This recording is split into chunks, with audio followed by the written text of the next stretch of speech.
বিদ্যালয় শিক্ষক সংস্থা আৰু আনসকলে এটা দাবী কৰি আহিছিল যে প্ৰধান শিক্ষকৰ পদ প্ৰাথমিক বিদ্যালয়বিলাকত হ'ব লাগে।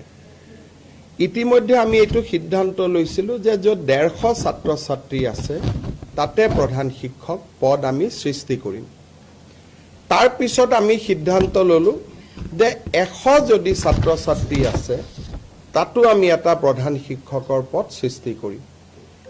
এই প্ৰক্ৰিয়া ইতিমধ্যে আৰম্ভ হৈছে, কিন্তু আজি আমি কেবিনেটত এটা খুব ইম্পৰ্টেণ্ট সিদ্ধান্ত লৈছোঁ যে যদি কোনোবা স্কুলত 50 জন ছাত্ৰ ছাত্ৰী আছে, 50 টোটেল যদি ষ্টুডেণ্ট আছে LP স্কুলত, এইটো UP আৰু হাই স্কুলক লৈ এইটো সমস্যা নাই, এইটো অকল LP স্কুলক লৈ সমস্যা আছিলে। যদি 50 জনো ষ্টুডেণ্ট আছে তেতিয়াহ'লে তাত আমি এটা প্ৰধান শিক্ষকৰ পদ সৃষ্টি কৰিম।